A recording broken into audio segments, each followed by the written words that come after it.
Chapter 23. Then. I've gathered you here today to discuss an important matter, Max said, glancing from his mom to his dad. He hadn't actually gathered them anywhere. He'd waylaid them at the dinner table. Mac, what is this about? His dad said, already looking impatient. His father was not a man who liked to be waylaid. Mac rarely ever even saw him sit down. Mac folded his hands on the table in front of him and then unfolded them and then folded them again. His palms were damp. He'd had a whole speech planned. But now with his mother's worried face and his father already looking antsy, Mac's preparedness went right out the window. But first, a gift. He was totally stalling, but he and Annie had finally tracked down the perfect gift for his mom. And now felt like the right time to give it to her. He set the gift bag on the table. An early Christmas present? His mom asked. She looked skeptical, which, after the gifts he'd given her over the years, she had every right to be. Yep, for you. He pushed the bag toward her. She pulled out the tissue paper that Annie had insisted he put in, saying it didn't count as wrapping without it, until she got to the hand-carved nativity scene he'd found at a craft fair. It was Annie who'd noticed that his mom had several scenes around the house, and when he saw this one, he knew it was the perfect gift. Mac, it's lovely, his mom said. Thank you, Mac breathed a sigh of relief. He'd nailed it, which was good because now was the hard part. I also wanted to talk to you about the future. My future specifically. His mom looked hopeful at that. Have you finally decided to enroll at the community college? They have a great nursing program, Max sighed. He was positive he would be a terrible nurse. He didn't have his mother's patience or her iron stomach. No, that's not really what I was thinking. Well, we could use you for more hours down at the pub, his dad said, and the suffocating feeling in Mac's chest grew. He knew his dad would love it if he worked more hours pouring pints, or serving food and eventually take over more of the business side of things, but the pub was his dad's dream. Not his. At least he didn't think it was. Mac shook his head. That was the whole problem.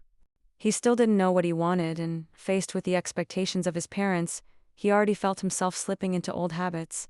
It would be easy to make his mom happy and enroll in school, or to take some of the workload off his dad. Mac liked easy. He liked being liked.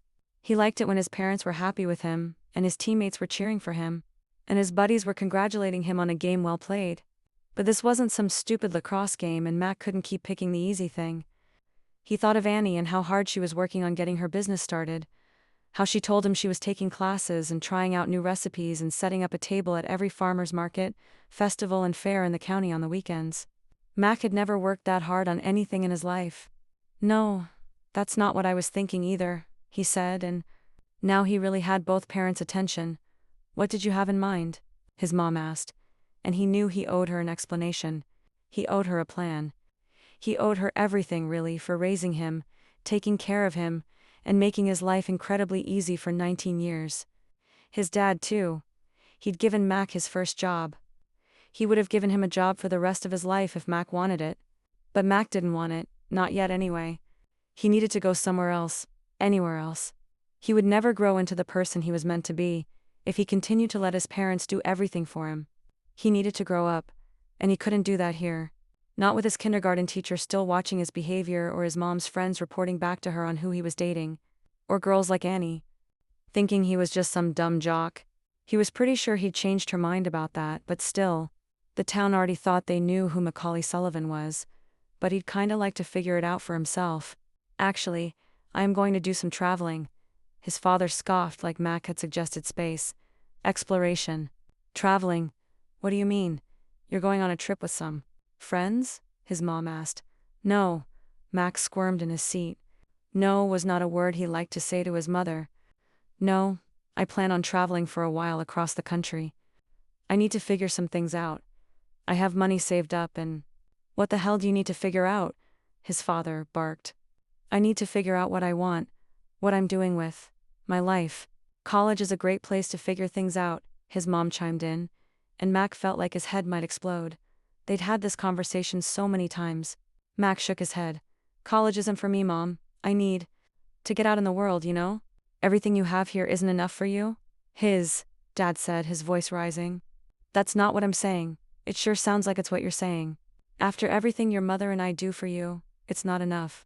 That's not it. I just need to be on my own. And you need to travel across the country to do that. There are plenty of apartments right here in town. You could stay close and work at the pub and be here for your mother. Mom doesn't need me. The hell she doesn't. They were both standing and yelling now. Mac's plan for a rational discussion was long gone. I need to get the hell out of this town.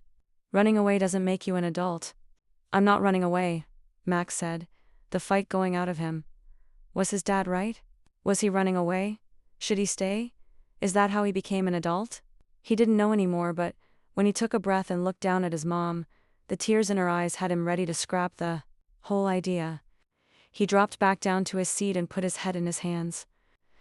I just thought it would be good for me to be out on my own for a while. That's all. Mom? She gave him a weak smile, wiping the tears quickly from her face. Okay, baby, she said. We'll talk about it more later. I need to get to Mass. And with that she got up from the table and left Mac alone with his father. The older man let out a long sigh. She's going to miss you like crazy if you go, he said. Till miss you guys too. But I feel like it's what I need. His dad gave a brusque nod. If that's what you feel like you need to do, I can't stop you. He gave Mac a rough pat on the back before heading out to work, leaving Mac drained and confused about whether his parents were angry with him or just sad to see him go. He didn't know anymore if this plan was worth it. He took the torn piece of paper from his pocket. He and Annie had scribbled some ideas on at the diner that first day they hung out. He'd felt hopeful that day, like maybe this was something he could actually do, but maybe he'd been wrong. Maybe he should stay here in Dream Harbor. There were worse places to be stuck. He knew that he should be grateful. But at the moment he only felt confined, trapped, and more lost than ever. Annie found herself on his doorstep that night full of nerves and excitement and uncertainty. She was certain about only one thing. Mac, she breathed when he opened the door, looking surprised and a little rumpled. His hair was messy like he'd been running his fingers through it.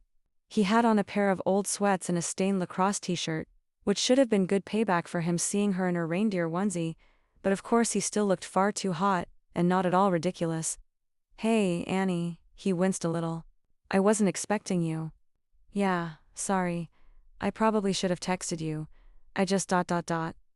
She paused, sucking in a deep breath of cold night air, steeling herself with what little courage she had left.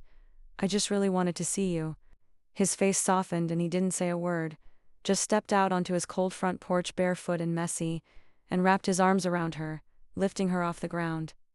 He nuzzled his face in the crook of her neck, his breath warm on her skin. Truly wanted to see you too, he said. He held her like that for a long time, like he needed to be dosed to her. Is something wrong?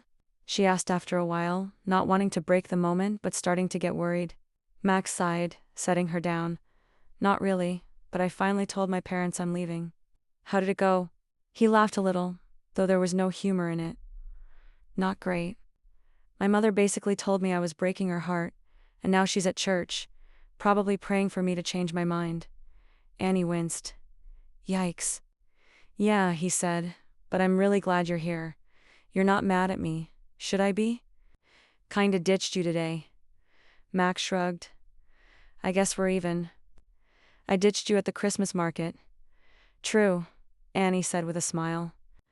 So ... can I come in or are you going to make me stand out in the cold all night?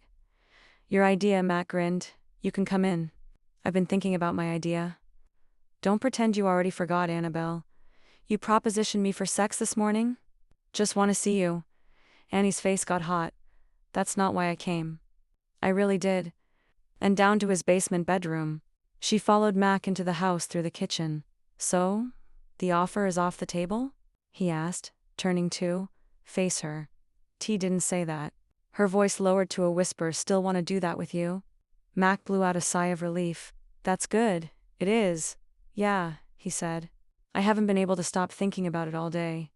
He stepped closer, putting a hand on her cheek, his thumb sweeping across her cheekbone. I haven't been able to stop thinking about you at all.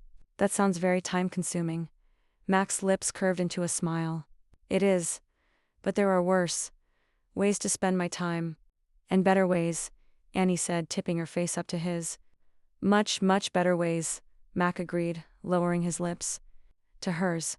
Are you sure about this, Annie? He asked. She didn't know what would happen after this. She didn't have a plan for how to handle Mac or her feelings for him or him leaving. She didn't know about any of that, but she was sure about this. Yes, she whispered, and Mac kissed her again.